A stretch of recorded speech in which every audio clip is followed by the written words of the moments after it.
Good morning. Sorry. You're like, focus on me, KJ. I was mid-sentence when I hit go live, and then, my sentence got longer. Happy Friday. Man, I should have known that. I shouldn't have had to think about that one. It's Friday. I am so happy. That's right, Rita. It's literally your day.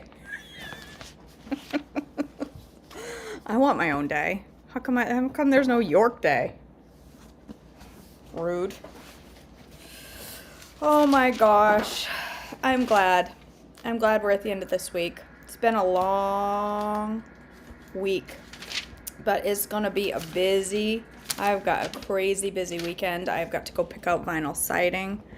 I have got to record the rest of my methylation class. I've got to finish writing a methylation menu, which I'm so excited about. It's so awesome. So, all right, let's go ahead and read. April 8th. Sorry I'm late, by the way. I had to reboot my computer. It wasn't working. Okay, April 8th. The Descendants of Boaz, Ruth 4:13 through 22. So Boaz took Ruth into his home, and she became his wife. When he slept with her, the Lord enabled her to become pregnant, and she gave birth to a son. The women of the town said to Naomi, "Praise the Lord, who has now provided a redeemer for your family. May this child be infamous in Israel. May he restore your youth and care for you in your old age, for he is the son of your daughter-in-law who loves you and has been even better to you than 7 sons." So Naomi took the baby and cuddled him to her breast, and she cared for him as if he were her own. The neighbor women said, "Now at last Naomi has a son again," and they named him Obed. He became the father of Jesse and the grandfather of David. This is the genealogical record of their ancestor Perez. Perez was the father of Hezron. Hezron was the father of Ram. Ram was the father of Amminadab. Amminadab was the father of Nahshon. Nahshon was the father of Salmon. Salmon was the father of Boaz. Boaz was the father of Obed. Obed was the father of Jesse, and Jesse was the father of David. From Judah's grandson Hezron to David. 1 Chronicles 2:9 through 17. The sons of Hezron were Jerahmeel, Ram, and Caleb. Ram was the father of Amminadab. Amminadab was the father of Nahshon, a leader of Judah. Nahshon was the father of Salmon. Salmon was the father of Boaz. Boaz was the father of Obed. Obed was the father of Jesse. Jesse's first son was Eliab. His second was Abinadab, and his third was Shemaiah. His fourth was Nathanael. His fifth was Radai. His sixth was Ozam, and his seventh was David. Their sisters were named Zeruiah and Abigail. Zeruiah had 3 sons named Abishai, Joab, and Asahel. Abigail married a man named Jether, an Ishmaelite, and they had a son named Amasa. The descendants of Hezron's son Caleb. 1 Chronicles 2:18 through 24. Hezron's son Caleb had sons from his wife Azubah and from Jerioth. Her sons were named Jesher, Shobab, and Arden. After Azubah died, Caleb married Ephrathah, and they had a son named Hur. Hur was the father of Uri. Uri was the father of Bezalel. I just hope that if anyone out there is expecting a baby or a grandbaby, that you're listening carefully, because there are some lovely names here you could name your child. Okay? I'd go with Shobab or Hur. When Hezron was 60 years old, he married Gilead's sister, the daughter of Machir.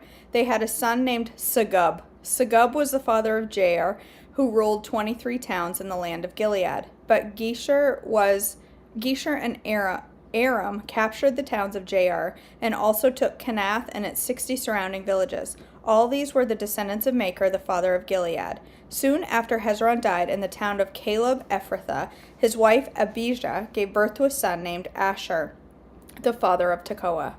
Descendants of Hezron's son Jerahmeel. 1 Chronicles 2:25 through 41. The sons of Jerahmeel, the oldest son of Hezron, were Ram, the firstborn son, Bunah, Oren, Ozam, and Ahijah. Jerahmeel had a second wife named Atara. She was the mother of Onam. The sons of Ram, the oldest son, Jerahmeel, were Maz, Jamin, and Eker. The sons of Onam were Shammai and Jada. The sons of Shammai were Nadab and Abishur. The sons of Abishur and his wife Abihail were Aben and Molid. The sons of Nadab were Seled and Appiam. Seled died without children, but Appiam had a son named Ishi. The son of Ishi was Shishan. Shishan had a descendant named Alai.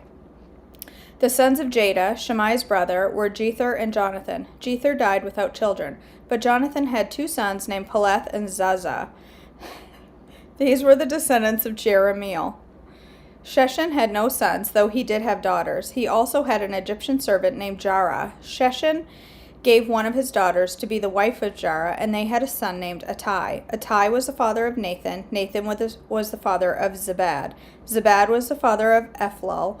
Ephlal was the father of Obed. Obed was the father of Jehu. Jehu was the father of Azariah. Azariah was the father of Helez. Helez was the father of Eleasa. Eleasa was the father of Sismai. Sismai was the father of Shallum. Shallum was the father of Jechamiah. Jechamiah was the father of Elishama.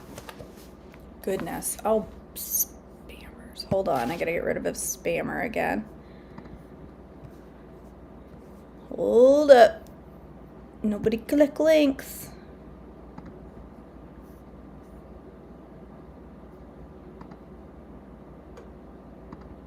Okay. Descendants of Hezron's son Caleb. 1 Chronicles 2:42 through 50a. The descendants of Caleb, the brother of Jerahmeel, included Misha, the firstborn son, who became the father of Ziph. Caleb's descendants included the sons of Marishah, the father of Hebron. The sons of Hebron were Korah, Tapua, Rechem, and Shema. Shema was the father of Raham. Raham was the father of Jorkeam. Rechem was the father of Shammai. The father of Shammai was Maon. Maon was the father of Beth-zor. Caleb's concubine, Ephah, gave birth to Haran, Moza, and Gazez. Haran was the father of Gazez. The sons of Jaddai were Regem, Jotham, Geshem, Pelet, Ephah, and Shaph.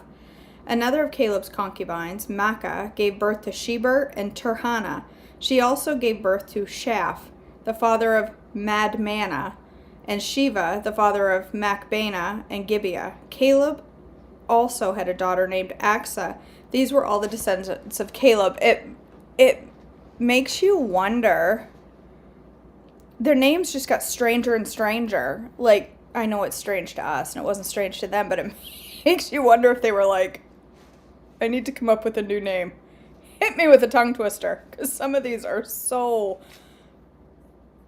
Although, I suppose, if people were named Lena and Rita and Karen and Bonnie and KJ back then, they'd have thought, those are weird names. Descendants of Caleb's son Hur, 1 Chronicles 2:50b through 55. The sons of Hur, the oldest son of Caleb's wife Ephrathah, were Shobal, the founder of Kiriath Jearim, Salma, the founder of Bethlehem, and Haraph, the founder of Beth Gader. The descendants of Shobal, the founder of Kiriath Jearim, were Heroah, half the Manahathites, and the families of Kiriath Jearim, the Ithrites, the Puthites, the Shumathites, and the Mishraites, from whom came the people of Zorah and Eshtaol. The descendants of Salma were the people of Bethlehem and the Netophathites, Atroth Beth Joab, and the other half of the Manahathites, the Zorites, and the families of the scribes living at Jabez, the Tirathites, Shimeathites, and Succothites. All these were Kenites who descended from Hamath, the father of the family of Rechab. Other descendants of Judah, 1 Chronicles 4:1 through 20. The descendants of Judah were Perez, Hezron, Carmi, Hur, and Shobal. Shobal's sons, Reaiah, there's too many vowels in that. Reaiah was the father of Jahath. Jahath was the father of Ahumai and Lahad. These were the families of the Zorathites. The descendants of Edom were Jezreel, Ishma, Idbash, their sister Hazelelponi, Penuel, the father of Gedor, and Ezer, the father of Husha. These were the descendants of Hur, the firstborn of Ephrathah, and the ancestors of Bethlehem. Asher, the father of Tekoa, had two wives named Helah and Nara. Nara gave birth to Ahuzam, Hefer, Temeni, and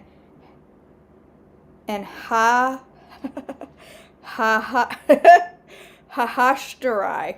Hela gave birth to Zerath, Izhar, Ethnan, and Koz, who became the ancestor of Anub, Zobaba, and the families of Aharal, son of Haram. There was a man named Jabez who was a more honorable man than any of his brothers. His mother named him Jabez because his birth had been so painful. He was the one who prayed to the God of Israel. Oh, that you would bless me and expand my territory. Please be with me in all that I do, and keep me from all trouble and pain. And God granted him this request. Caleb, the brother of Shuha, was the father of Meher. Meher was the father of Eshton. Eshton was the father of Beth Rapha, Paseah, and Tehinnah. Tehinnah was the father of Nahash. These were the descendants of Rechah. The sons of Kenaz were Othniel and Sariah. Othniel's sons were Hathith and Meonothai. Meonothai was the father of Ophrah. Sarai was the father of Joab and the founder of the Valley of Craftsmen, so called because they were craftsmen. The sons of Caleb, son of Jephunneh, were Iru, Elah, and Naim. The son of Elah was Kenaz. The sons of Jehalel were Ziph, Ziphah, Tiria, and Asarel. The sons of Ezra were Jether, Mered, Epher, and Jalon. One of Mered's wives became the mother of Miriam, Shammai, and Ishbah, the father of Eshtemoa. He married a woman from Judah, who became the mother of Jared, the father of Gedor. Heber, the son of Soko, and Jekuthiel, the father of Zanoah. Mered also married Bithiah, the daughter of Pharaoh, and she bore him children. Hodiah's wife was the sister of Naham. One of her sons was the father of Kala the Garmite, and another was the father of Eshtemoa the Maachathite. The sons of Shimon were Amnon, Rinnah, Ben-Hanan, and Tilon. The descendants of Ishi were Zohath and Ben-Zohath. Zohath and Ben-Zohath. The descendants of Judah's son Shelah, 1 Chronicles 4:21-23. Shelah was one of Judah's sons. The descendants of Shelah were the father of Lakah, Lada, the father of Marishah, and the families of linen workers at Beth Ashbea. Jocham, the men of Kozeba, and Joash and Seraph, who ruled over Moab, and Jashubi Lahem. These names all come from ancient records. They were the pottery makers who lived in Netaim and Gedera. They lived there and worked for the king. Elkanah and his family, 1 Samuel 1:1-8. I think it's so interesting that, it seems like so much to read. And it seems like, why are we reading all these names? Because they all lead to Jesus. And his lineage is very spelled out. And so it all matters. Even though it seems like I'm reading through this and none of it connects and it's just a bunch of words, it all points to the king. It all points to the king. Elkanah and his family, 1 Samuel 1:1-8. Samuel was born late in the Judges period.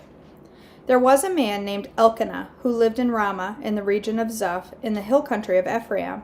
He was the son of Jeroham, son of Elihu, son of Tohu, son of Zuph of Ephraim. Elkanah had 2 wives, Hannah and Peninnah. Peninnah had children, but Hannah did not. Each year Elkanah would travel to Shiloh to worship and sacrifice to the Lord of Heaven's armies. It's my favorite name. It's my favorite name for God in the whole Bible, the Lord of Heaven's armies. Every time I hear it, the Lord of Heaven's armies, it reminds me that he's not just God sitting on the throne saying, do this, don't do that. He's over a whole army. I love it. I just think it's just the coolest name ever.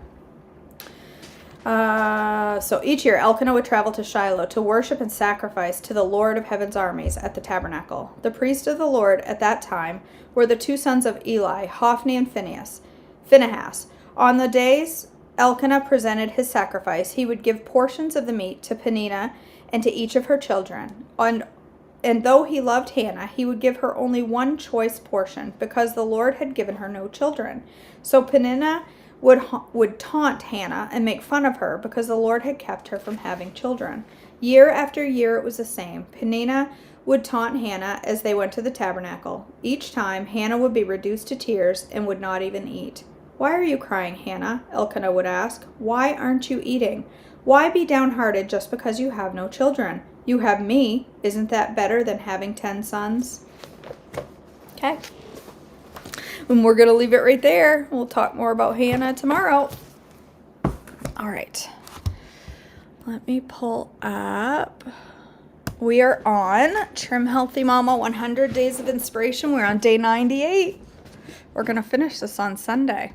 Start a new one Monday called I'll Start Again Monday. How ironic is that? That we're starting it on Monday. And it's called I'll Start Again Monday. Am I the only one who thinks that's fascinating? It's possible. All right. Day 98. Standing guard.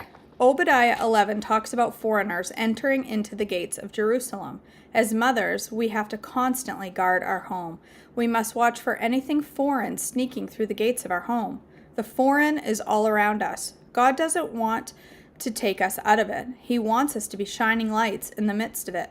Jesus prayed, "I pray not that thou shouldest take them out of the world, but that thou shouldest keep them from the evil." John 17:15.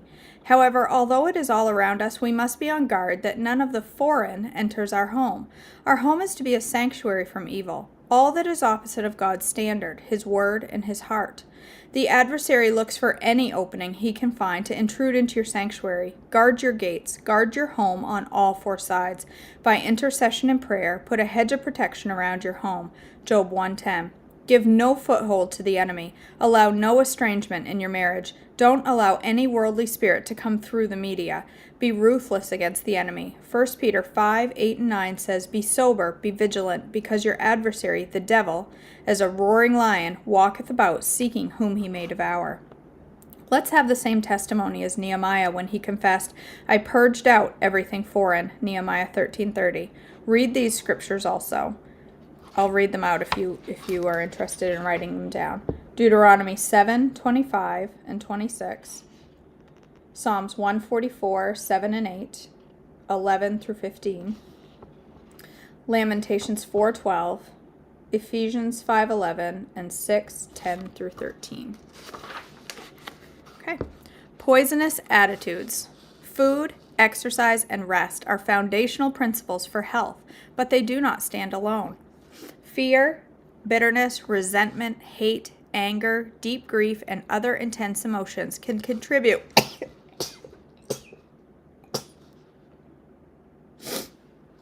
Let's start that sentence again. Fear, bitterness, resentment, hate, anger, deep grief, and other intense emotions can contribute to poor health. Proverbs 17:22 tells us that a broken spirit drieth the bones. It is not healthy for our spirits or our bodies to lick wounds of hurt, to harbor grudges, or to hold on to unforgiveness. Our bodies thrive or wither under our own thoughts. Nursing negativity and letting it take deep root is creating the right environment for fatigue, depression, and yes, disease. Proverbs 12:16 NIV says, "The prudent overlook an insult. Let it go." I like that. All right, wisdom at any age. Several verses teach us that with age comes wisdom. Proverbs 16:31 says, "The gray head is a crown of glory, if it be found in the ways of righteousness." Titus 2:3. Titus 2:3 says, "The aged woman likewise, that they be in behavior as becometh holiness, not false accusers, not given in to too much wine, teachers of good things." And Job 12:12 says, "I said, days should speak, and multitude of years should teach wisdom." We should all be seeking to be more like our elders in the ways of wisdom.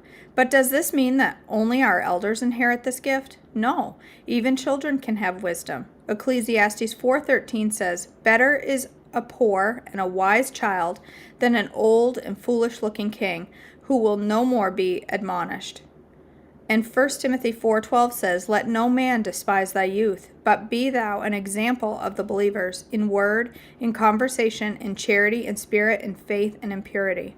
We are to respect our elders.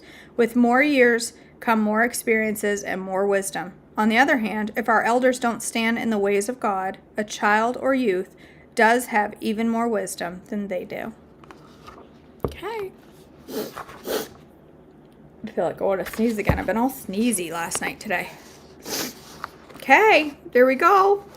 Look how close we are to finishing. It gives me so much satisfaction to finish a book. That's because I don't finish books these days. So getting to finish one is super exciting.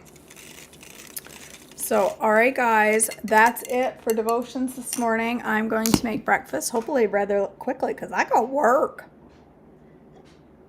I'm going to make Pearl's peach maple oatmeal. I hate peaches, but I'm going to make it anyway because you never know what you might find that you love, even though you dislike it. Okay? Right? I can do hard things.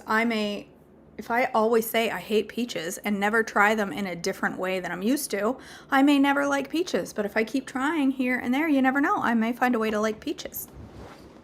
So I'm going to try peaches in peach maple oatmeal. So I hope you'll join me. I will be live for that in just a couple of minutes. I just have to print off the recipe and grab the ingredients and I'll be ready to go. So I'll see you in just a few minutes. I love you all. Have a blessed day. I will see you back tomorrow morning, bright and early, probably earlier than normal for Saturday. A lot of times I'm not on till like 9 or 10 on Saturday, but I will probably be early tomorrow morning because I got things to do tomorrow morning in town. So I love you all. Have a blessed day. I hope to see you for breakfast. If not, I'll see you back tomorrow. Bye, guys.